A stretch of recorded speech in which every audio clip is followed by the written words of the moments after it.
couple weeks ago, I had a couple folks stop in from the Dayland organization. They're the ones that are doing the honeybee vaccine, and I interviewed them here in the office. I think it went okay.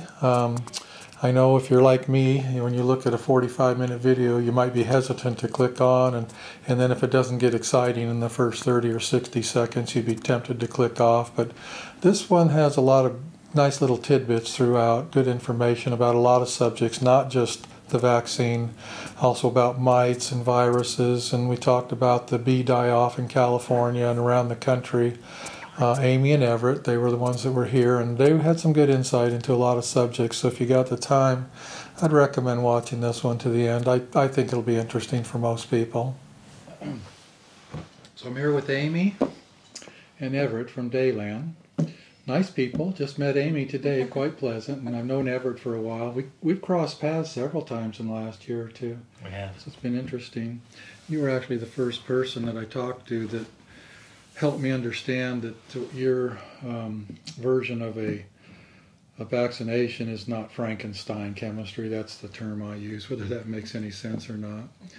So, and I warned you, Amy, I'm going to start off by not being very nice. After what's gone on in this country over the last 5-6 years, a lot of people are, the word vaccination is just a dirty, dirty word. And I got to be completely transparent. It was a dirty word with me, too. I guess I'm showing my politics a little here or something. I don't know what I'm showing, but I never got a vaccination. I'm not a scientist or researcher. I'm not like you guys. I don't understand what's going on with vaccinations. I had 2 when I was a kid. I guess one would have been polio, and another one for measles or something like that. So I know vaccinations can be helpful.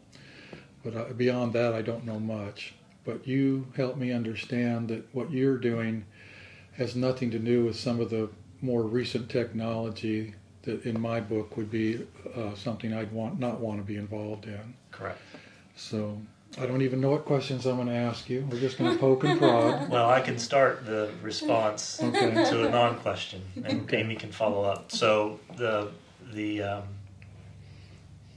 newest technology you're probably talking about, and what we see on social media, and this is what we have to discuss a lot now, is that this is not mRNA. mRNA.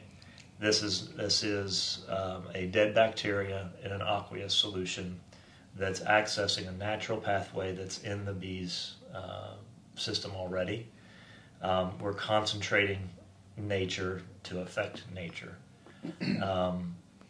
It did take a lot of research to get here, and the initial research on immunity in invertebrates was done over 8-9 years ago, has eventually led to this first product for an invertebrate that's on the market that protects against a bacterium or a viral. And so that process, in amongst the pandemic, it just coincidentally overlapped, because the research that was done on the invertebrate immune system had begun long before we had a pandemic. So there was absolutely no connection to, oh, look, the vaccine is now the way to go. But, regulatory wise, it's a vaccine. That's how it's labeled. That's what we have to use that terminology. It has been, an Achilles heel since we began, because we came to market directly after all the lockdowns lifted and everything else. So, I brought up the idea that we allowed you to use some of our bees for vaccination research. You wouldn't believe. I mean, I can believe. we deleted some stuff. Let's put it that way. Yeah. And we're still dealing with it. We still have people that are, forgive me, I'm going to use the word ignorant. I'm ignorant too, but there's some people out there that just have no clue at all that are still making comments on our Facebook page and YouTube page, and it's like, y'all, now I thought I was plain as day saying I'm not here to advocate vaccination, and I'm not here to sell your product. Right. I may never use it, honestly, if I can't see a reason or a benefit or something. I'm here for the education. I want to understand more about what's going on here. I'm here for the education. That's my main reason. Sure. Sure. No, we see it a lot. Cayman recently did a live stream The comments were fast and furious on that. I will say that one was a bit more bee centric. What we can find in any social media post is an anti-vax element that comes in that aren't beekeepers, that are just trying to. The vaccine word has triggered something that they can respond to. They've got search terms that they're looking for and trying to. So that happens. The first time you walked in my office, I was quite prepared to be polite and have a nice day and then say no thank you. And then after talking with you, I agreed to allow some of my bees to be a part of it. Yeah. My understanding is that it disappears very rapidly. Does it make it at all to the second line of bees? Nope. So it's only we're vaccinating the queen, and then her offspring are protected as larvae as they develop. But then we're not genetically modifying them at all, and so it's just an exposure method. Yeah. So they have no ability to pass that on to the next generation. Drones from a vaccinated queen are protected as they're developing, but they aren't going to pass along anything to their next generation either. So it's just one generation. Every queen has to be vaccinated. Yeah. So what's the cost? And I don't mean money. It seems like every time you affect something, there's a cost involved. There's a downside or a negative, yin and yang, whatever you want to call it. Right. Will you be honest and tell me if there's any, if at all, any negative, any cost? Sure. Yeah. So this is an important question because our license is conditional, meaning that the regulatory authorities have allowed us to conduct business with the product based on years of research and lab work and field work that went to them. But now we need to monitor all the field stuff to make sure there's no negative side effects. And if there are, to report them and what they are. We can also find positive side effects, which we talk about more now than anything else. But to date, we have not found any negative side effects, but we are still looking. We haven't found a difference in attrition. We haven't found a difference in swarming. We haven't found a difference in acceptance. There's all these different metrics. You look at the honey. It just does not pass into the honey. It stops at the ovaries of the queen, and she's the honey that we've measured. It doesn't affect the moisture. It doesn't affect any of the honey metrics that you use for testing. So we're still looking. I think the longevity of the queen and the longevity of the vaccine of inoculum being effective is kind of the next frontier for us in finding out along those lines what's happening. Does it shorten the life of the queen? So far as we can tell, it does not. But we don't have 2 and 3 year studies. They just got started. So how? Okay, explain the process. How is the queen becoming vaccinated? What's going on? What's the protocol? Yeah. So the vaccine, as I ever mentioned, is just dead bacteria in an aqueous solution, and so it comes in a vial, and that vial is liquid and can be mixed into queen candy. So you say we're vaccinating 50 queens, one vial is 50 doses. You mix that into 300 grams of queen candy, so the fondant-like candy that's used for sugar plugs. Mix that in, mix it for 5-10 minutes, knead it like you're kneading dough, and then 6 grams of that candy will go into a queen cage with a queen and 6 to 10 attendants, so like 3 whole cages better for this. We've used these European plastic cages that are actually like perfect. They fit exactly 6 grams candy and they have lots of room. And then so you have 6 grams candy, attendants, queen, all in the cage, and then that goes into a dark temperature-controlled space that's like 78, 75-ish degrees, and we use little sponge strips to keep them watered, but you can use whatever method of watering you choose. And so then they're in that scenario for 7 days, and on day 8 they're ready to go.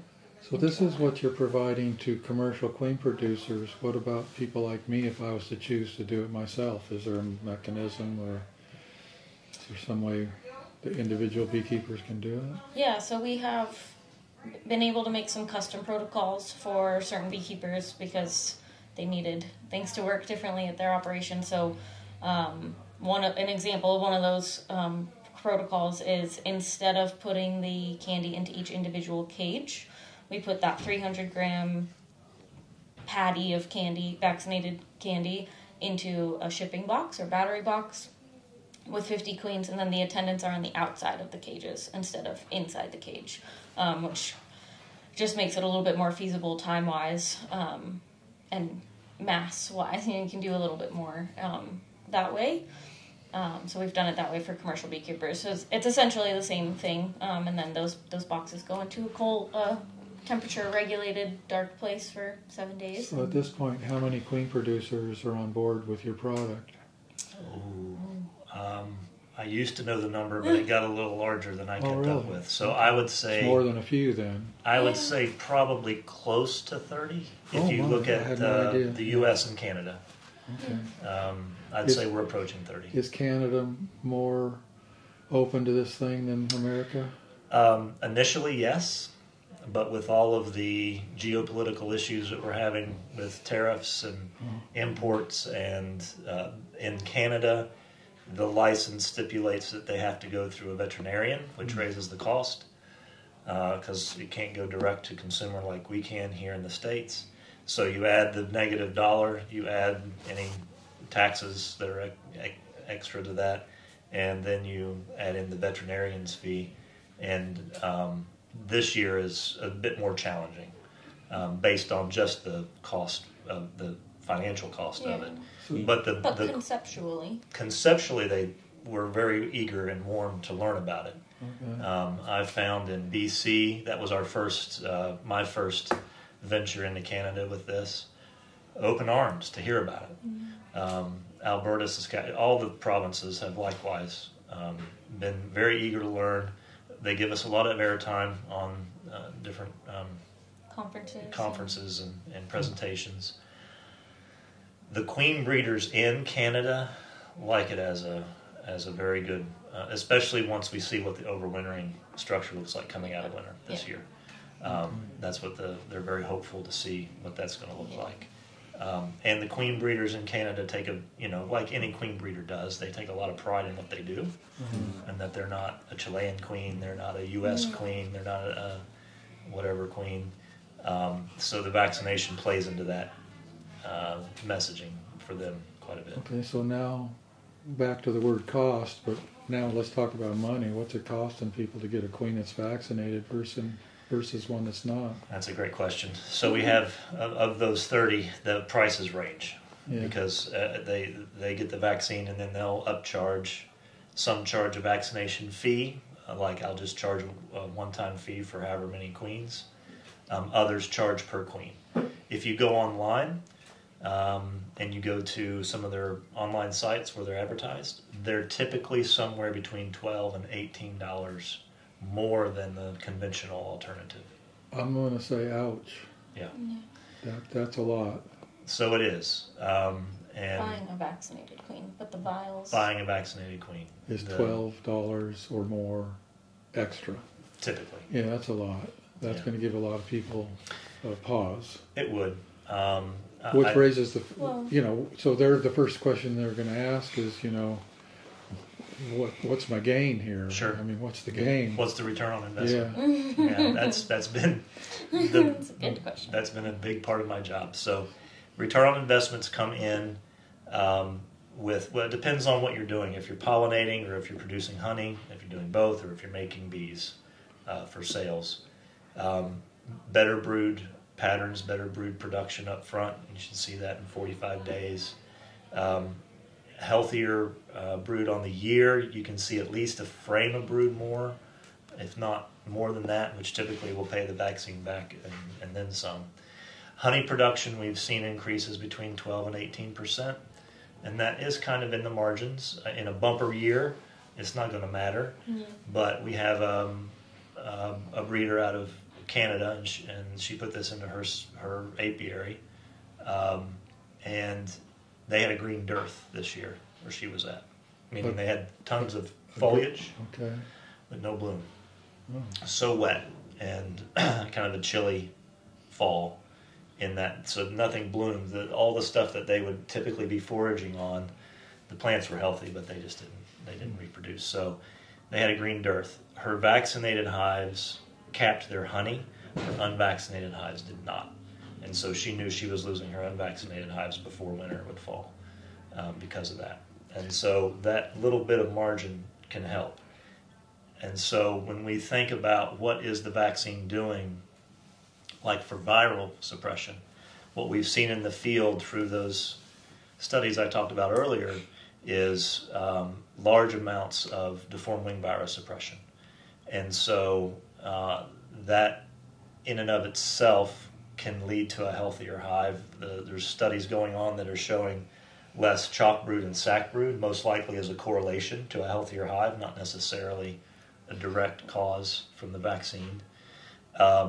So all of these things added together make for a more productive hive, and that, you know, I could show you a spreadsheet and we could get to Okay. 3 times the investment pretty quickly without stretching any. I mean, conservatively, we could get to a 3 times rate. I'm going to give you some simple-minded questions, forgive me, but what about from an evolution point of view? You know, if you don't put pressure on an organism, you know, natural pressure, sometimes it won't evolve to be what it could be.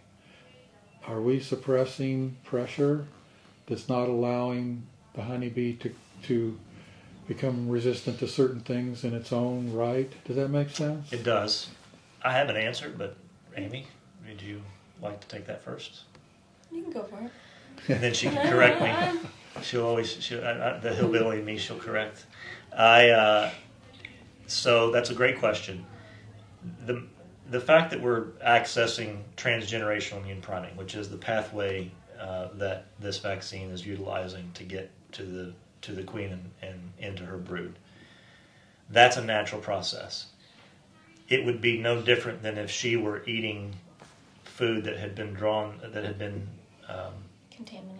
contaminated with exponential levels of American foul brood, and it was in the comb and the breed bread and all the rest of it. If she was fed that at those concentrations, this is what would be happening. Yeah. And so from an evolutionary standpoint, I wouldn't be too concerned about it, simply because, if anything, we're accelerating the natural process. It's just encouraging that same pathway, that pathway from, you know, workers are always consuming food and feeding it, and then feeding the queen. And so they're giving the queen information about contaminants within the hive, which is exactly how the vaccine's working. The vaccines, those bacterial particles are following that same pathway.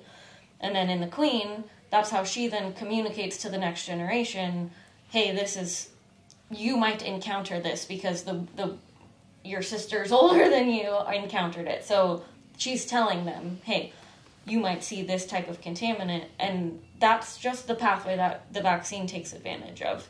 It's just we're prompting it to happen ahead of time rather than them having to naturally interact with those spores and cause an actual infection, and then you lose your hive because they actually had to deal with them. And a lot of animals have that same kind of pathway, including mammals. You know, female mothers will breastfeed their babies, and there's a lot of immunity information in that milk to protect an infant before they're able to safely be exposed to those things. And so it's that same idea, that it's just that information transfer. And like Everett said, since we're just taking advantage of this natural pathway, and we're using a bacteria that they are used to interacting with, I think there's a very low risk of messing up any kind of...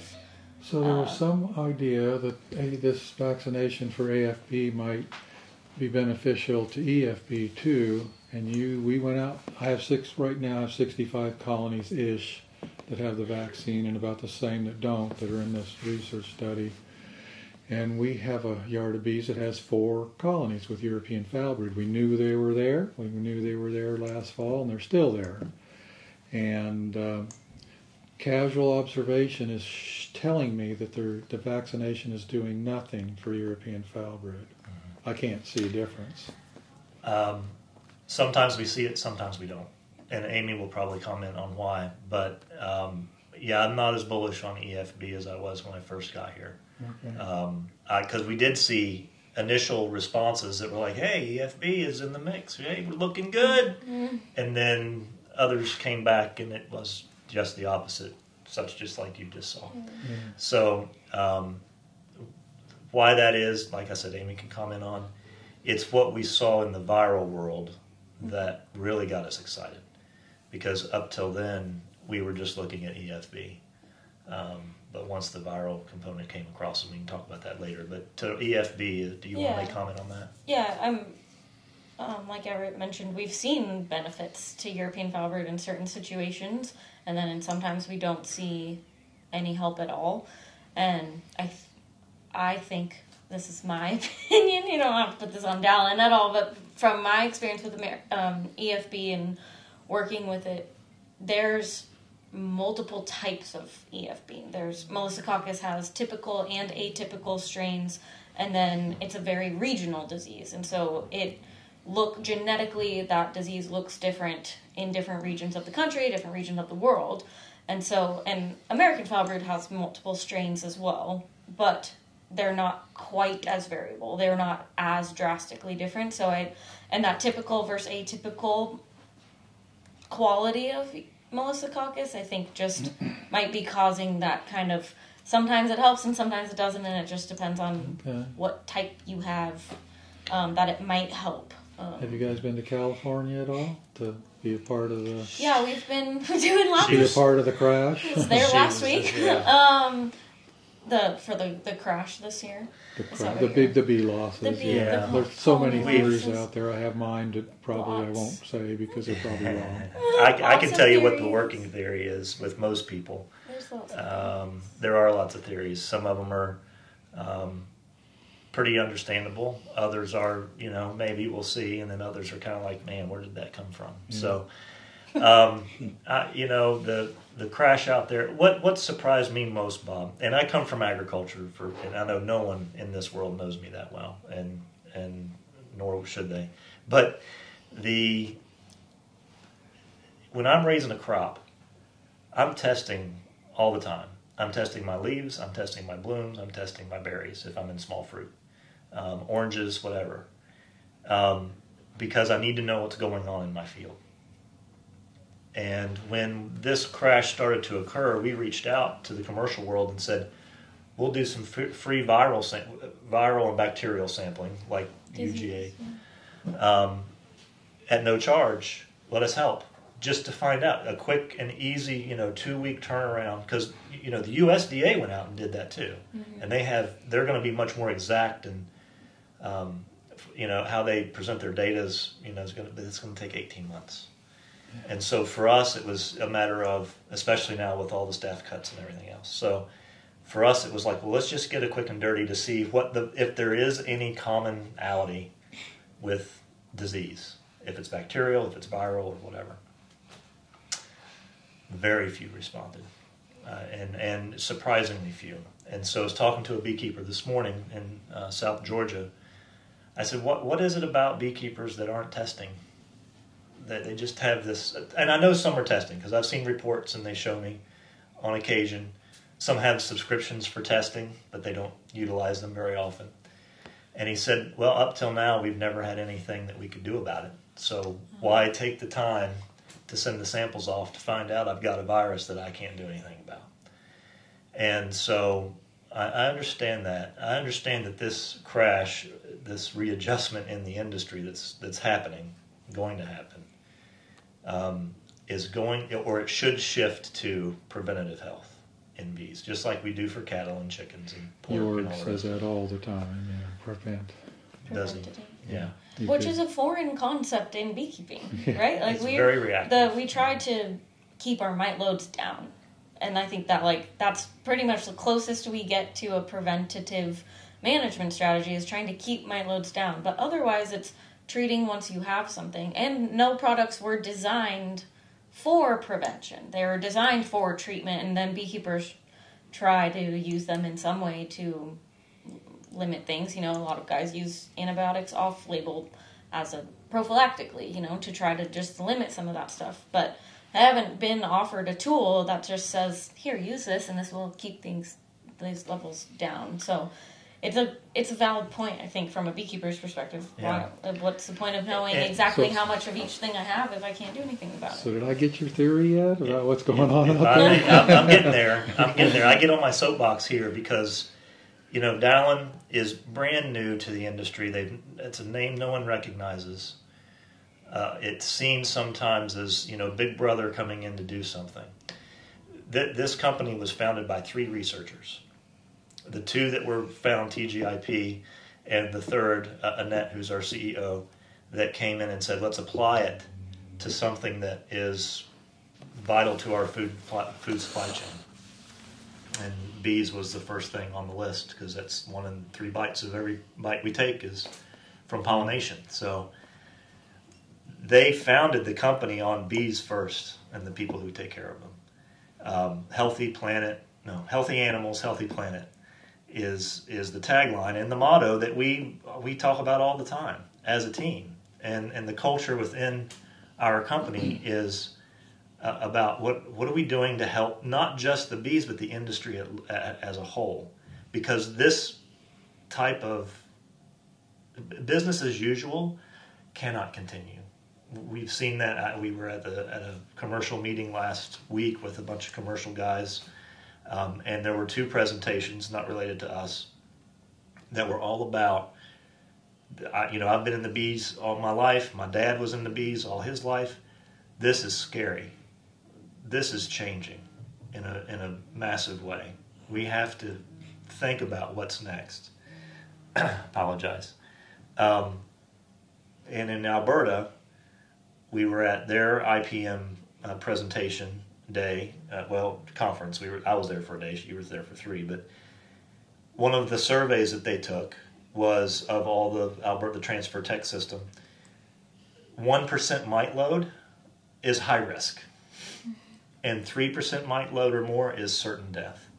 There's no margin for error there, which gets me back to the theory that we're hearing most commonly in the industry, and I'm not speaking as to its validity or not, it's just the one that's offered in the majority, is that there was a good honey flow last year that it kind of got extended, and in a lot of cases guys didn't treat for their mites right away, and the mites had gotten high without them knowing it. They did knock them back before fall, but the damage had already been done.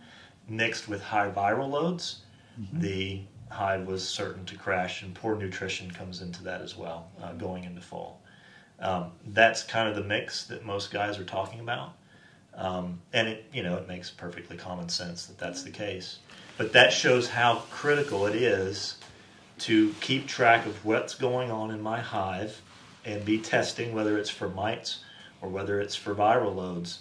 So if I have high viral loads, I know I have to be right on top of my mites, honey flow. Honey flow or not. Be damned. Yeah.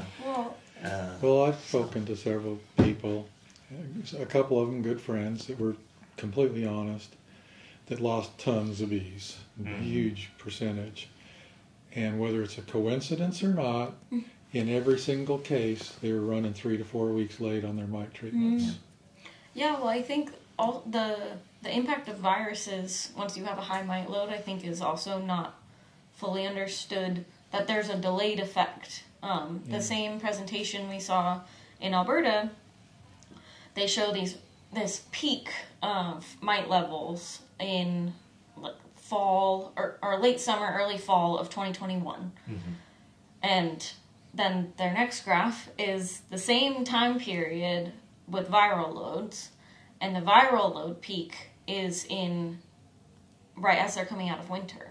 And it's like this 6-month delay, 4 to 6 month delay of these really, really high viral loads. And so they had knocked their mite levels back down by then. Like if you overlapped those graphs, you'd have a peak here for mites and a low virus.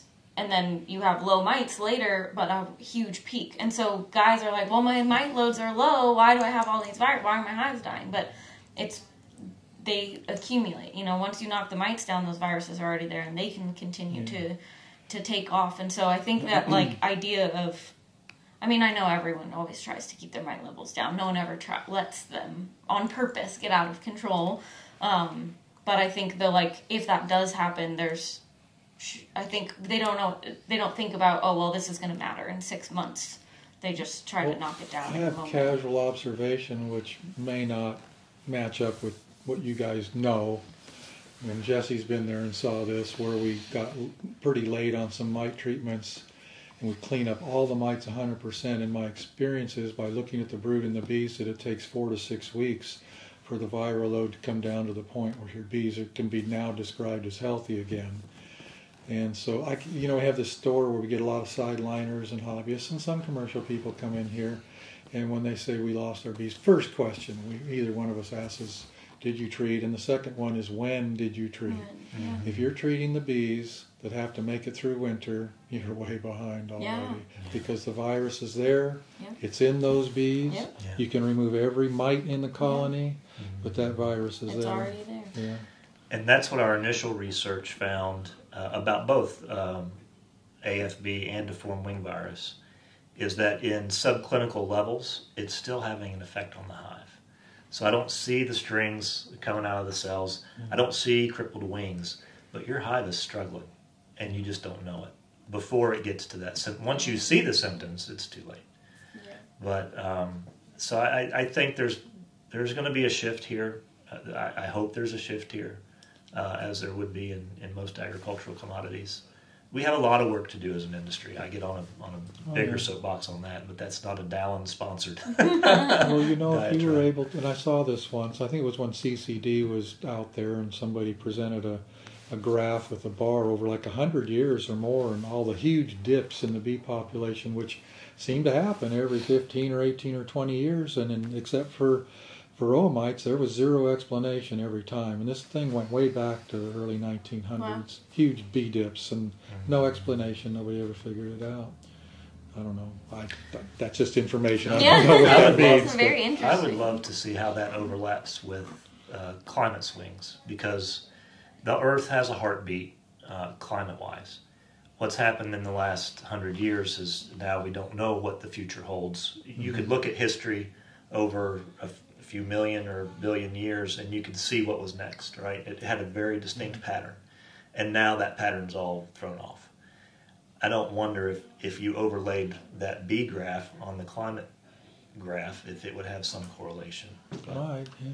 I've got a question about, and Bob, you can edit this if you want, but as far as like with the vaccination, and then realizing that when colonies are compromised already from mites, it's the fat bodies and the vitellogen that's already been compromised. So that generation of bees has already been compromised, with the fat bodies and the vitellogen. So it's going to be the next generation after that, right? That's going to actually benefit from either the vaccination or the next round. Correct. Right? Yeah. It would be they need that exposure as they're developing larvae. And so it's not going to help once it's there.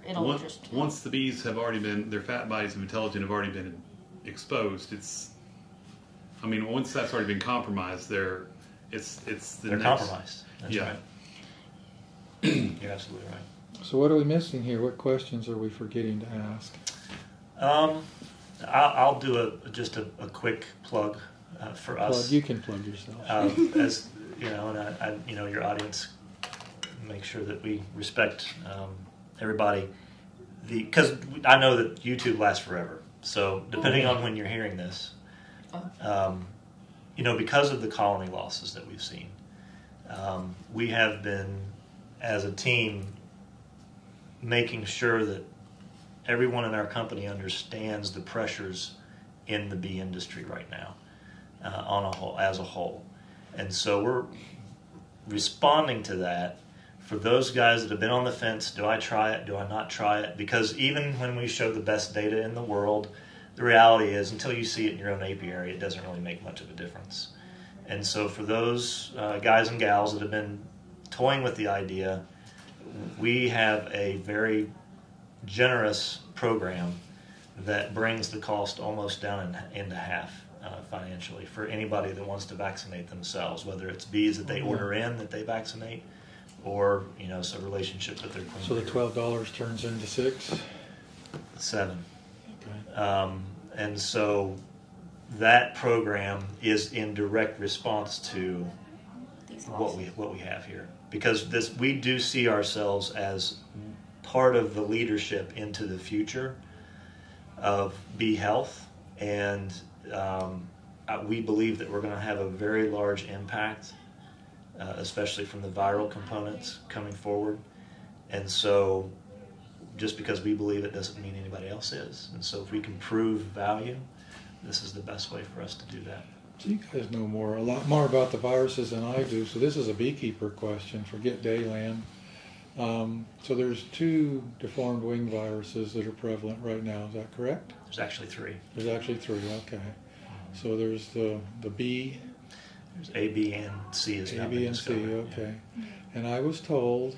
Now we're getting to third-hand, fourth-hand information. So I don't know if this is correct, but they're saying B.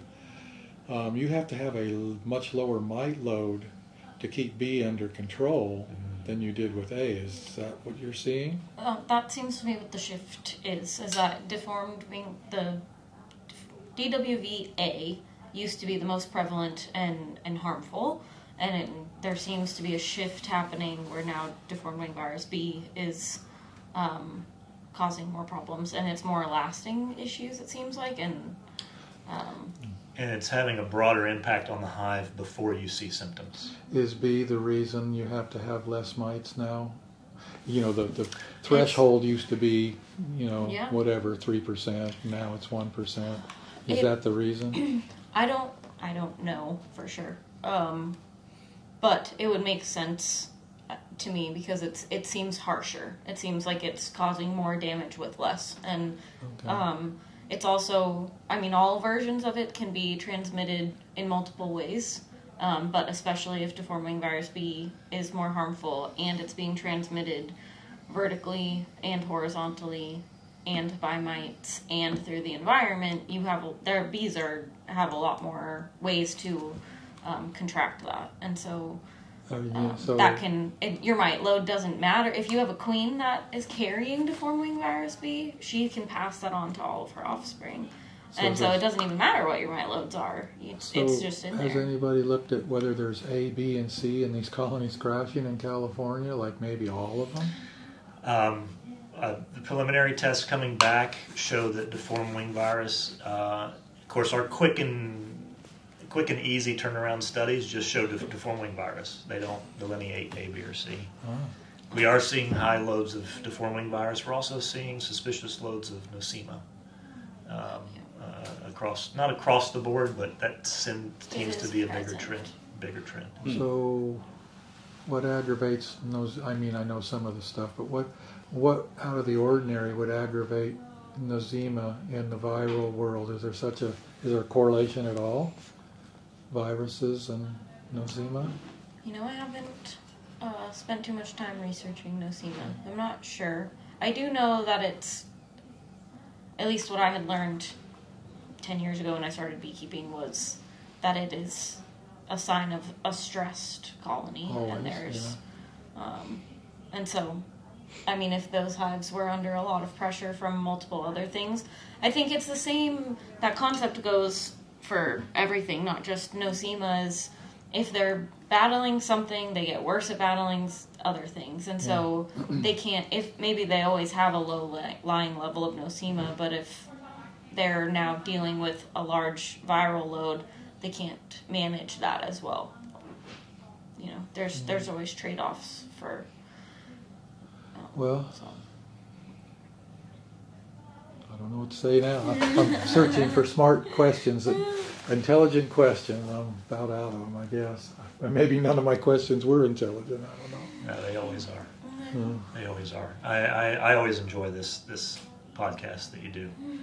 And Well, you know, I don't have a podcast, so this is... sorry. Well, YouTube.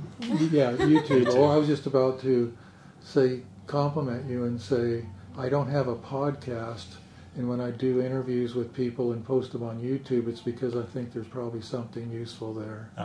Well, very Yeah, good. and then again, I'll go right back to the beginning and say, I may never use your product, Yeah. but I want to learn all this info. You're here for the Well, education. I want to learn more. And I love the transparency in that. Yeah. And I've always appreciated what you're doing for the industry and what you bring to it from a very calm and cool, level-headed, transparent, no agenda type of method. And that to me is perfect for what we need to show. Well, I'm surprised at the number 30 with the queen producers that are doing this. I thought you were going to tell me like 5 or 6 or something. Last year it was. I know of Yeah. 2, and actually I know of 3 now, and I guess Chris is going to be doing it down there. Mhm. Yep, Yeah, training so- him in a few days. Yeah, he's a good one. Some Yeah. of the queen producers, I don't know, but Chris is a good one. So Yeah. yeah. I had a question, and I'm not sure if this has been asked, but have y'all noticed any differences from different lines of queens? Oh, yeah. So that's on the checklist of things to look at in the pipeline, but that's going to take some more time and money. Some of those initial studies that were done for efficacy used 3 different lines of queens, and the efficacy was similar with all of them. So, at least functionally, it does not seem to matter what the breed of queen is. You can still vaccinate her; she's still capable of passing that on.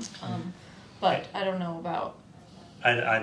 We just don't know, but we do know that the queen breeders. You know, we've got Russian breeders, Italians, Cornelians, New World. We have all the most popular breeds that are out there being vaccinated at some level. Yeah. So perhaps we'll be able to do that longer term to see. I think the ability to vaccinate on your own is also under promoted or under yeah. I think a lot of guys are